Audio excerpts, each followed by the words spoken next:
What's going on, martial arts school owners? Today I want to talk about an important question that I would want to bet that at some point you probably have asked yourself, which is, are martial arts school business coaches worth the cost?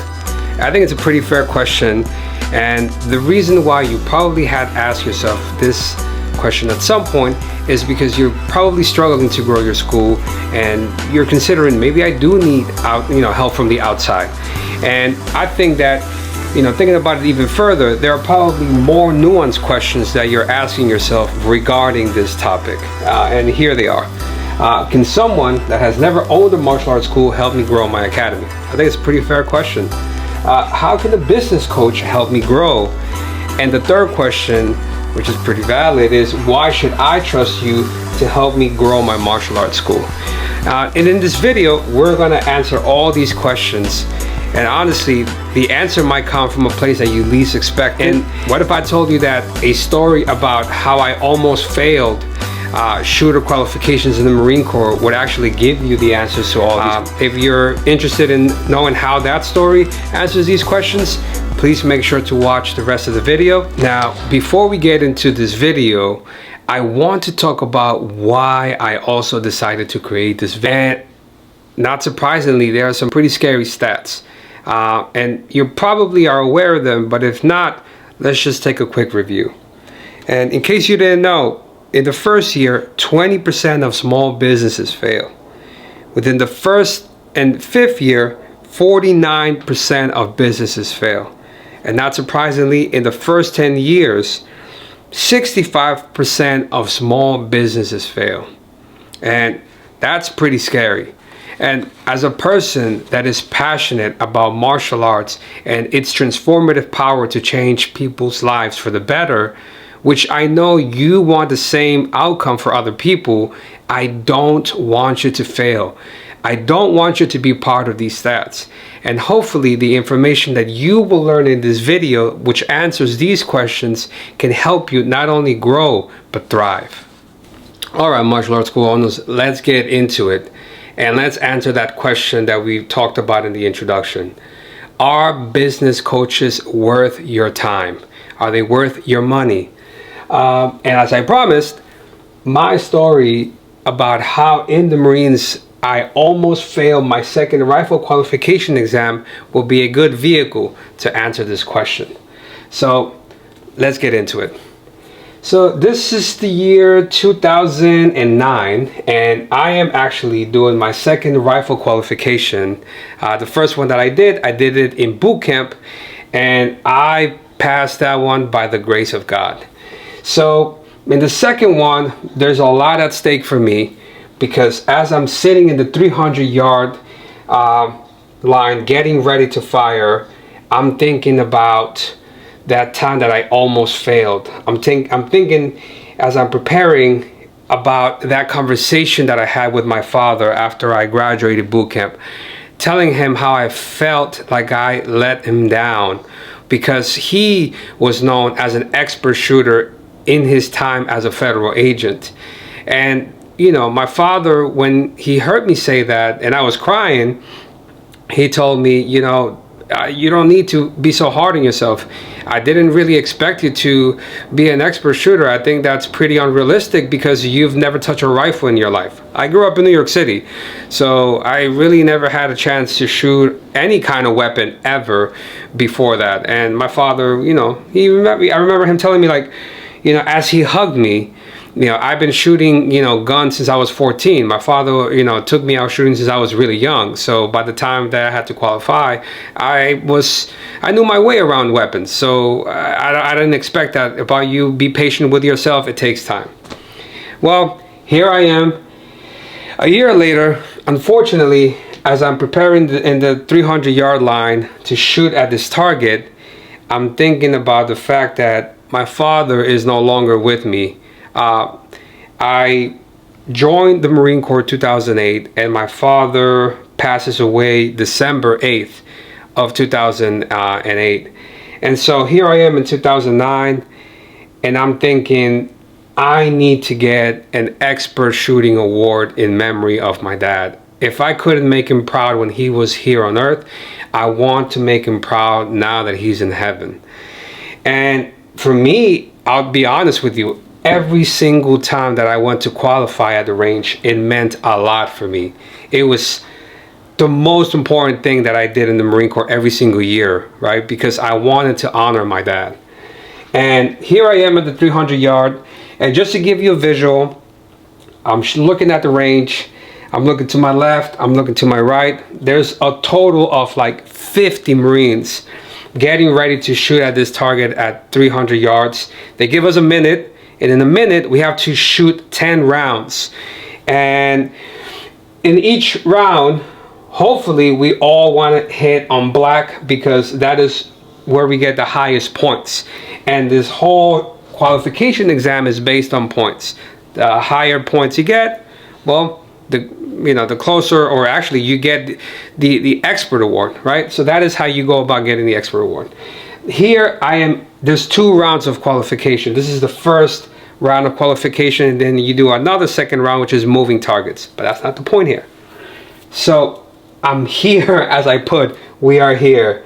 So this is where the story takes place, or at least where it starts. I'm looking at the target, and I'm getting ready.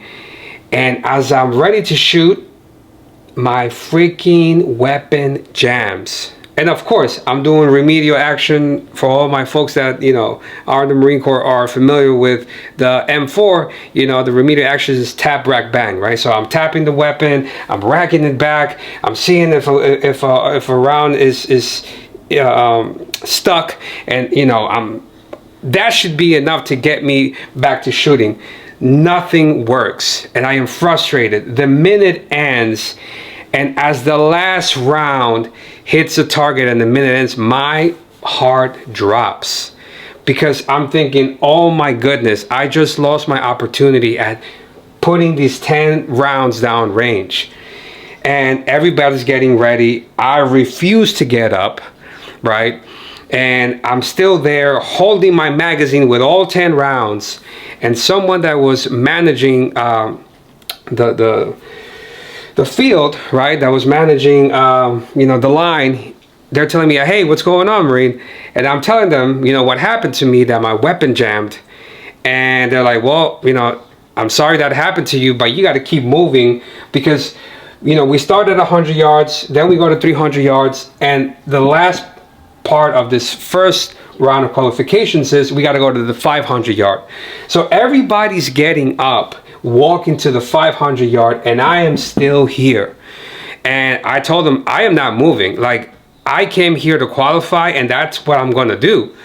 So they're not going to really argue with me, because I have a weapon that is loaded with 10 rounds, and they go and they get the range officer, right? So here comes the range officer coming out, out of the tower. And when he comes down, he's upset, because I'm holding everybody back. And he's like, what is going on here? And I explained to him, hey, like, I was trying to shoot, my weapon jammed, and I am here to qualify. Like, I am not here to be disrespectful. I'm not here to be, chaotic. With all due respect, please give me another chance. And the guy is he's a white guy. He is red. His cheeks are red. He's pissed. And I get it. I understand. But as he's fuming, he is looking down, and he sees, which everybody that's in the Marine Corps is familiar, we all have a shooting notebook. Basically, in this notebook, we're making annotations of where we're aiming, what are the adjustments that we have in our rifle, and what is the outcome, so that we can make calibrations based on where we're hitting on target.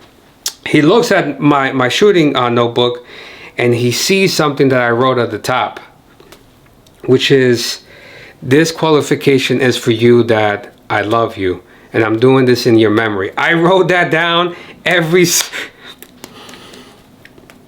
single time that I went to shoot, because I wanted to honor my dad every single time. And the range officer looks at the notebook. His eyes get watery, so I figured he probably saw that. he calls my shooting coach. They have a conversation, but they move away from me. And I'm here like, what the heck is going on? They're talking to each other. They're looking at me. They're looking at my notebook. They're looking at the tower. They're looking at everybody behind at the 500-yard already. I'm like, oh my God. Like, they're probably going to say like, screw it, we have to move forward. Well, the range officer comes and he says, okay, get ready to shoot.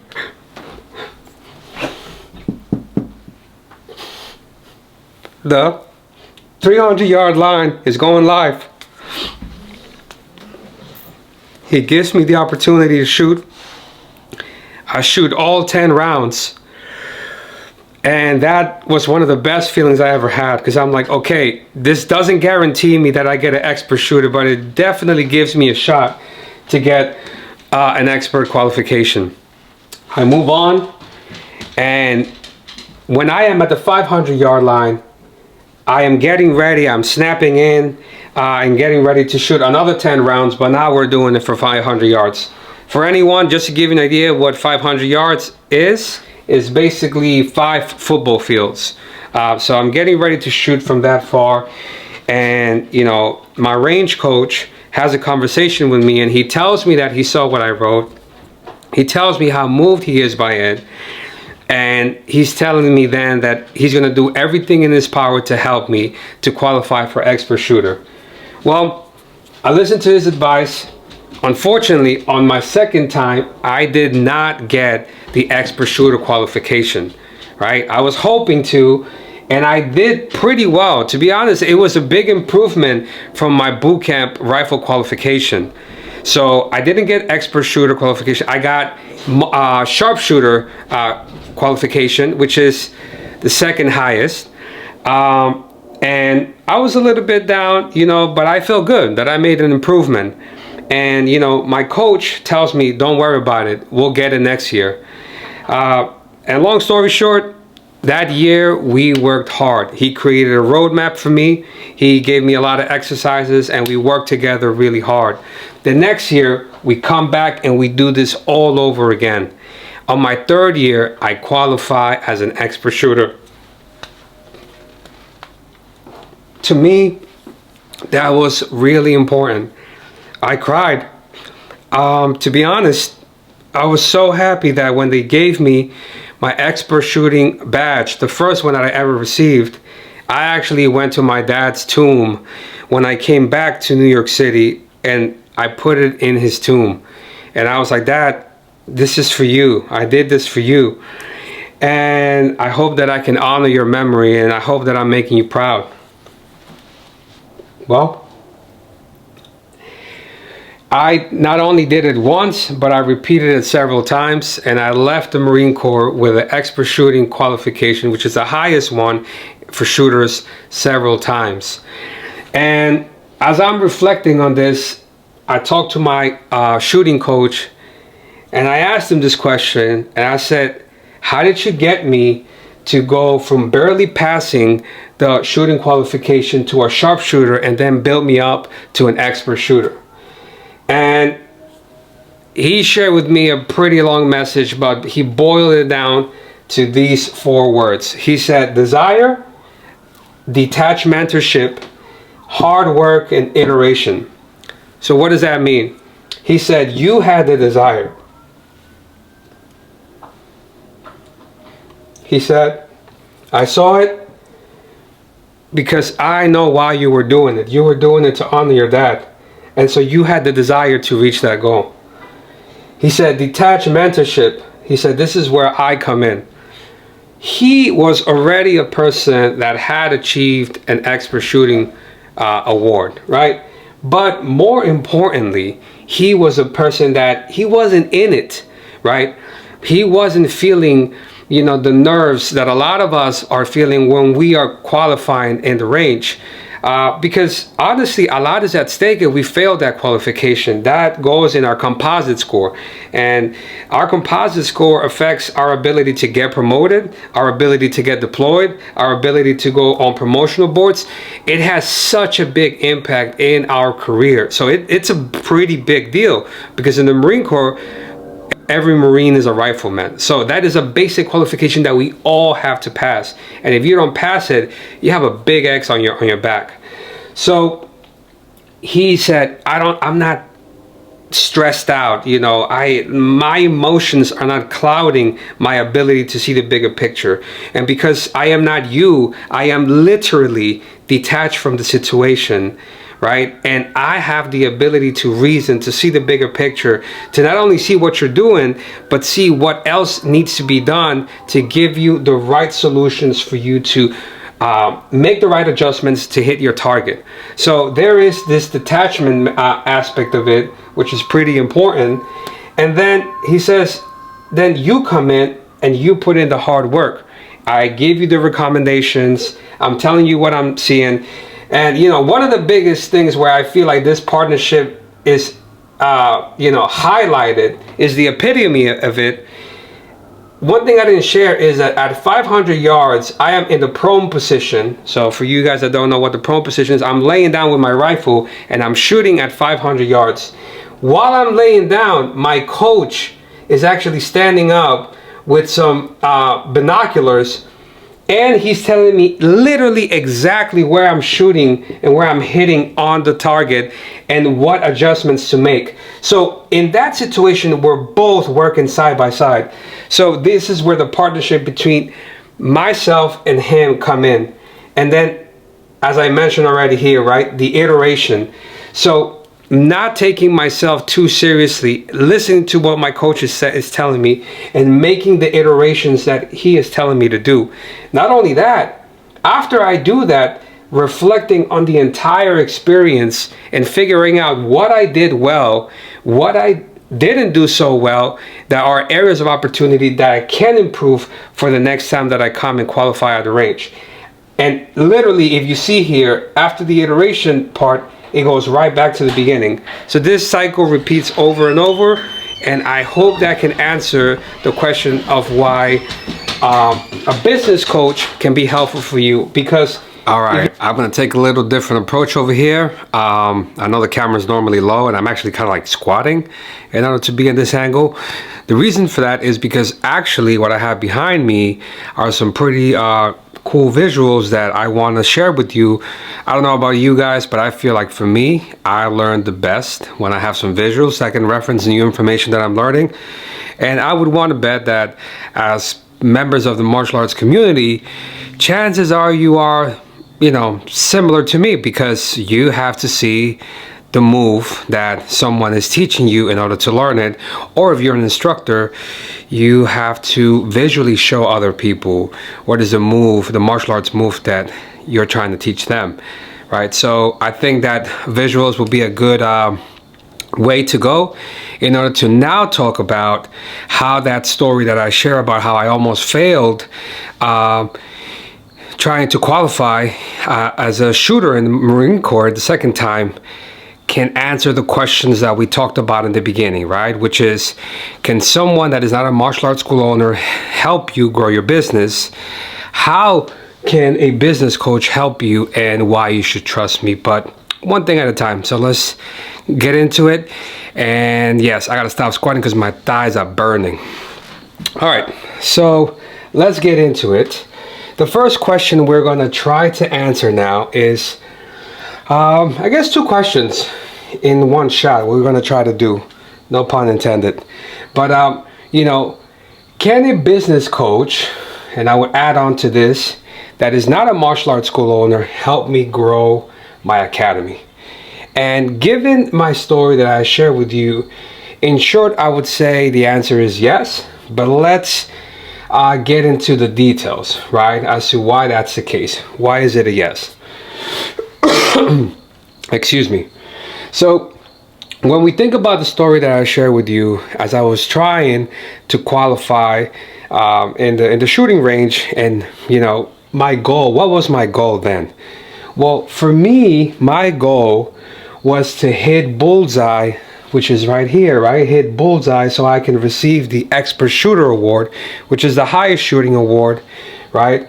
And in your case, if you think about yourself as, you know, this is me over here being the shooter, but in this case, I would argue that this can be you, right? So you are the school owner.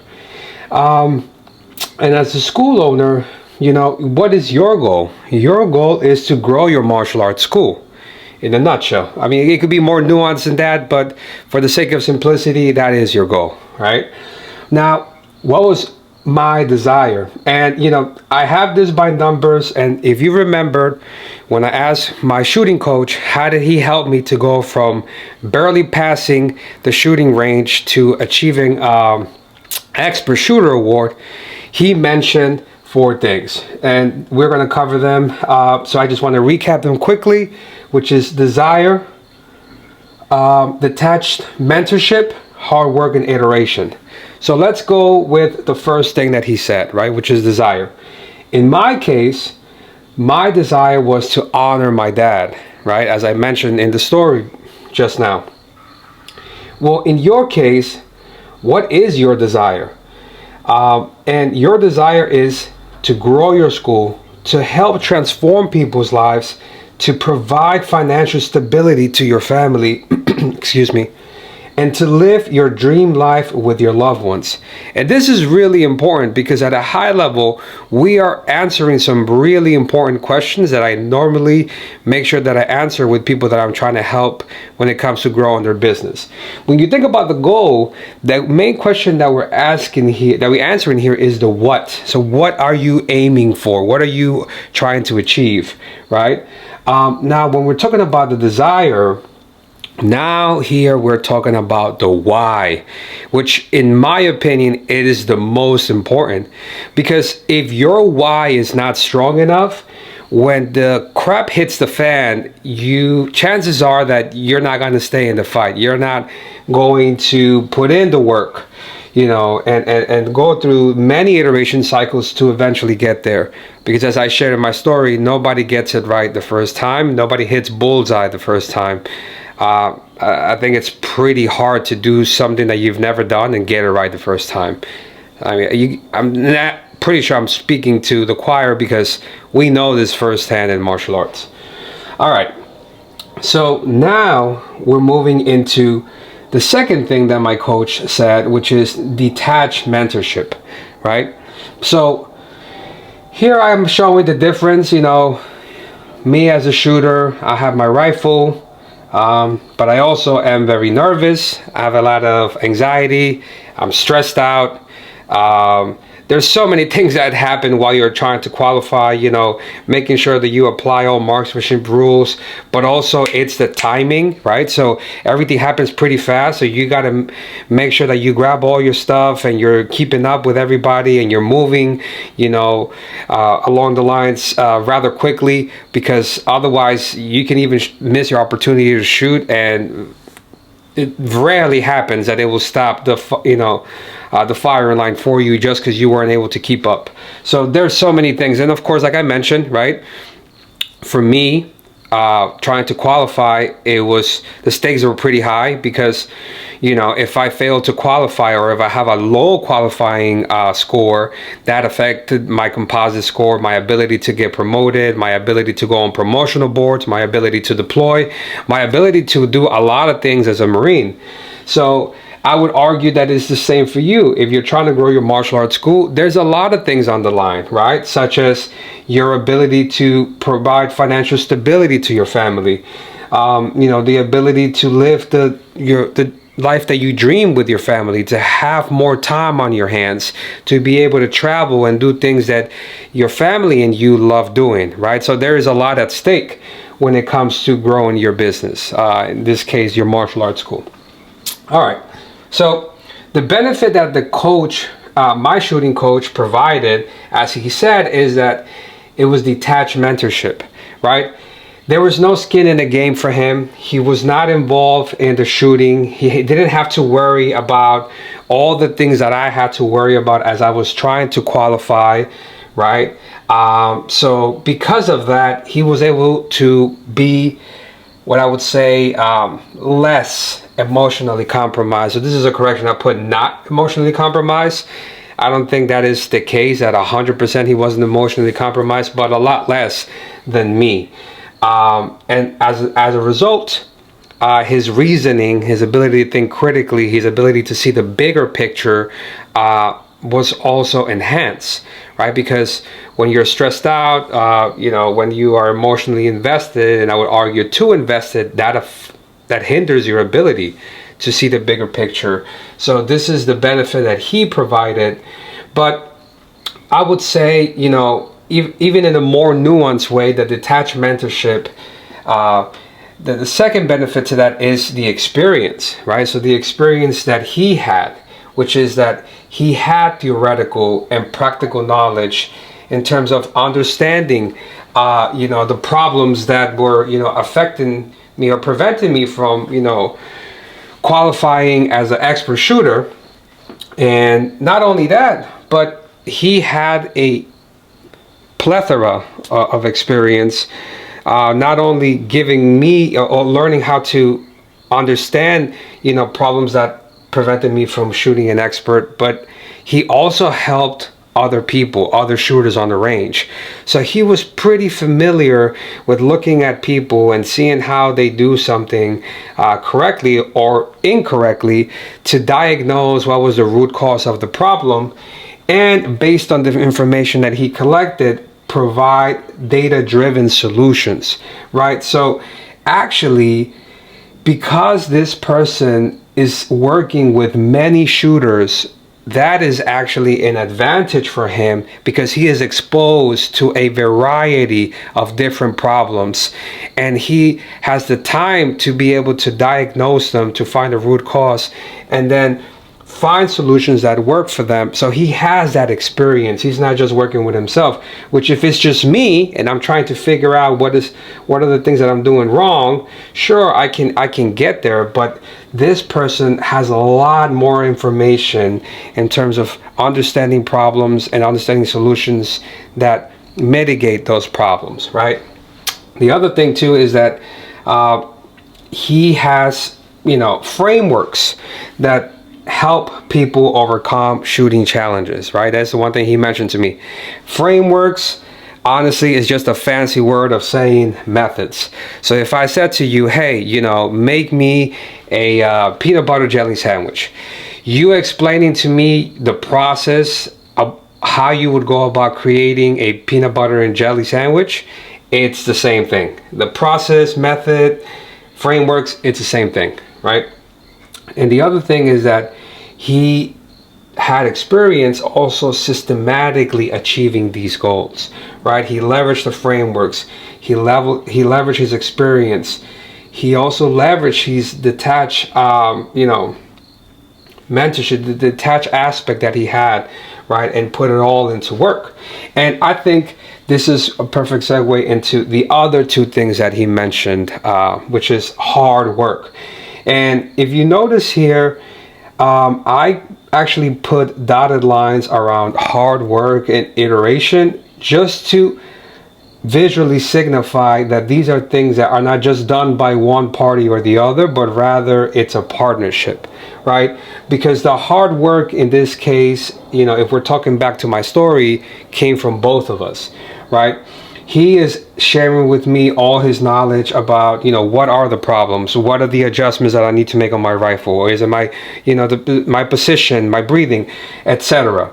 Right? And I'm putting in the hard work because I am applying them. So when we're thinking about you as a school owner and a business coach, right? It is that person sharing their information, their wisdom, their experience when it comes to understanding business problems. Being able to, dissect the root cause of those problems and giving you data-driven solutions based on the root cause that they identified, right? And all the other things that I mentioned here, that is where the benefit of a business coach comes into picture for you, right? And the fact that they are detached, from the situation. Your probably chances are that you're pretty stressed out about these two motivations that I provided here, which is providing financial stability for yourself and your family, and living the life of your dreams. I think living the life of your dreams is at a high level, but keeping the lights on and being able to pay bills that take care of your livelihood, I would want to bet that those are some of your biggest stressors, right? And this person, the business coach, doesn't have those concerns, and that detachment actually helps them to give you better advice, in addition to the experience that he has. And then iteration, right? Like I mentioned, if you think about it, one of the best ways that I can highlight the value of iteration, is that nobody gets it right the first time. Or I would say, I hate to use absolutes like nobody, everybody, or etc. So I would say that very few get it right the first time. I personally haven't yet in anything I've done. And if we're talking about iteration, I'm going to share with you actually a story about how I showed my son, who is now 7 years old, the value of iteration, right? So, my son and I, we are doing laundry. I brought the laundry back home, and, we're folding it. And he is 7 years old, and I'm like, okay, bud, I think you're old enough to learn how to pair socks. Maybe too old, I guess. But, he's like, okay, Dad. That's what I love about him. He's always willing to do, whatever I ask in terms of chores. He has a big heart. He loves to help. And so he is, folding the socks, and I taught him how to do it. I was like, okay, bud, grab these socks, fold them like this, and that's it. And, I showed him, and I was like, okay, bud, now it's your turn. And he's trying to do it, but he's frustrated because, he's not able to fold them right. It doesn't look right. And, he just throws them on the bed, and he's upset. And I'm like, no, buddy. I'm like, look, take your time, do it slowly, do it little by little, right? And I told him, I was like, but very few people get anything done right the first time, especially when they've never done it, and I'm like, you shouldn't be stressed out or upset because this is your first time pairing socks. So why should you have the expectation that you're going to learn how to pair socks the first time? You need to be kind to yourself and know that it's going to take many tries, but eventually you'll get it right. Well, long story short, by the time he was on the 10th pair of socks, he was doing it right. And I told him, you see, it takes time. So the same thing happened with me, right? As I was shooting, on the target, the first shots, I wasn't even getting them in black. And to be honest, one thing that my shooting coach mentioned to me, he said, don't worry about trying to shoot on black. Do your best to do that, but what I want from you is a tight group. So what he meant by that is like rounds hitting in a very similar proximity, a very close proximity, because he said at a minimum that is telling me that you are applying the marksmanship principles, and is also telling me where do we need to make adjustments to get you on bullseye, right? So let's say, for instance, if I'm shooting at the top and all my rounds are at the top, he has a pretty good idea that the adjustment that I need to make is to lower my iron sights or my scope so that I can lower the shots when I put them down range and eventually hit bullseye, right? And this is a systematic approach because even when I lower it, chances are that I'm not going to get it right on bullseye the second time that I make adjustment. So we make small adjustments little by little. That's the other thing he mentioned, never make big adjustments on your scope because that might send you all the way to the bottom of the target, and now we have a problem, right? Because we're zigzagging back and forth. But through small incremental adjustments, we get to bullseye. If, for example, I was shooting at the top. That's just an example. So it's the same thing here, right? So you as a school owner, your goal is to grow your business. Then the business coach understands, right? And in this case, I understand that you are not going to achieve, just because we have a business plan, just because we have a branding strategy and a marketing strategy. That's great. I think those are really important, right? And we have a clear definition of what you want to achieve. Doesn't mean that just because it's written down, that is guaranteed that you're going to achieve these goals automatically, right? So that's where the process of, having a plan, executing it, seeing what the outcome is, and iterating based on the outcome, right? So that's how you make data-driven decisions. That's where the value of the business coach comes in, because that person knows that it's going to take you several iterations until you get the goal that you want, right?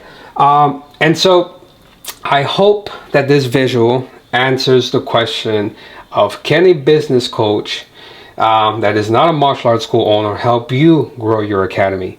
And one thing I want to call out here, right? Obviously, the shooting coach here was not the shooter, right? But it is fair to say and to highlight that this person at one point was a shooter, right? But the other thing that I need to preface here is that the shooting coach had to go through a training to become a shooting coach, right? And when he's helping people, he is not shooting side by side with them. He is a coach, right? He is doing his job, and people are working together. This partnership is happening. So I think that's a great segue to the third question, right? Because remember, here we answer two questions, which is, how can a business coach help you grow? And then, more specifically, someone that is not a martial arts school owner, right? So now we're going with the third question that we talked about in the introduction, which is, why should you trust me to help you grow? Well, now if we're thinking about myself here as a business coach, just as you as a school owner, your desire are the following reasons, which is to transform people's lives, provide financial stability for your family, to live the life of your dream. My passion, right, my desire, it will be to spread the transformative power of martial arts to as many people as possible. And for me, why I want to do that is because I have experienced firsthand how martial arts has transformed me inside out, how it's made me a kinder person, a more mindful person. I think one of the biggest things is a more humble person. And because I know this firsthand and I've experienced it, I want as many people to experience the same so they can reap the similar benefits. If anything, even better benefits. But at the end of the day, martial arts is not the only thing that allows you to be a better human, but is definitely a very powerful vehicle. And I'm pretty sure, again, in this case, I'm preaching to the choir. When it comes to detached mentorship, I think that's pretty obvious. I am not the martial arts school owner. I don't own your school. And I think that because of that, that relieves some level of stress and allows me to provide you with detached mentorship, where I can see the bigger picture and I'm not emotionally compromised as you, but the experience. So for me, as a behavioral science researcher, I have extensive experience working with Fortune 500 businesses. Not only those, but also I've helped startups, right? And I have a pretty good understanding of figuring out what are the business problems that are preventing businesses from growing. And I do that a lot through research, right? So research, it's my bread and butter, right? So then I create data-driven solutions. So in plain English, what does that mean? So that means that based on the insights that I collect from the research, then I look at and start exploring possible solutions that identify those root issues that we were able to discover during the research, right? And I put it here as highlighting different shooters, different businesses. So I think, again, my experience here is pretty beneficial to you because I worked with people I worked in pharmaceutical consulting, I worked in startups, I've worked with in social media, and so I have a pretty diverse background in working with many types of businesses, and having a pretty good idea of how to dissect the root cause of business problems that are preventing businesses from growing, and how to leverage that to create solutions that I firsthand have seen businesses grow, right? Overcoming challenges. Again, these are frameworks that I was taught as I was helping businesses grow. These are things that I didn't come up with in the beginning, right? These are frameworks that the companies that I worked for already had, and they taught me. But in my experience, over 10 years working as a behavioral science researcher, I have developed my own frameworks.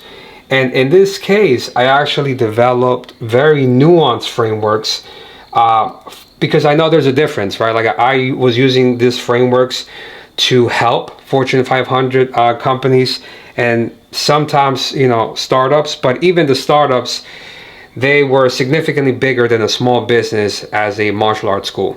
So I know that I had to make some adjustments in order to make those frameworks that I know relevant and applicable to small businesses, and even more nuanced to martial arts schools. So these are the frameworks that I now have, and I am more than happy to share with you.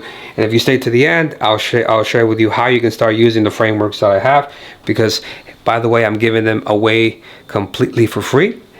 And I have experience on how to systematically achieve goals, which comes into the segue of hard work and iteration, right?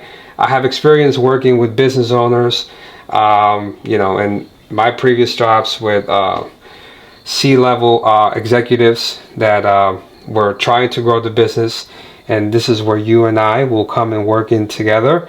And I have a pretty good understanding of how to go through iteration cycles, and as we're going through those iteration cycles, how to identify what are we doing right. So let's keep on doing that, and put more effort into that. But also identifying what are some areas of opportunity that can be improved, that we can definitely focus on, so that, as we're working together, we're getting as much juice from the squeeze of the orange. And the orange, imagine, is our partnership. And so, yes, I think that's the value that I provide, and why I believe that I can help you grow your martial arts school, even though I am not a martial arts school owner. Alright guys, if you found this video valuable and you think that a business coach can help you achieve your goal of growing your martial arts school, then hey, and if you're willing to trust me, I would like to start our partnership today. And how we can do that, and by the way, is completely for free, is if you click on the link in the description. I will share with you, if you just give me your email, I will share with you completely for free the top 5 ways that you can use to systematically get new students this month. And basically what these 5 steps are is what took me 10 years to learn as a behavioral science researcher, helping many companies. These are the things that I saw time and time again work. Not only that, but as I mentioned before, I have customized them so that they can be as effective as possible for you and your martial arts school. Well, also, if you have any comments, questions, concerns, please feel free to drop them on the comments down below. And of course, make sure to like, subscribe, so that the algorithm see that it was beneficial to you, and it can also share it with other martial arts schools ready to grow their schools. Alright guys, until next time, take care.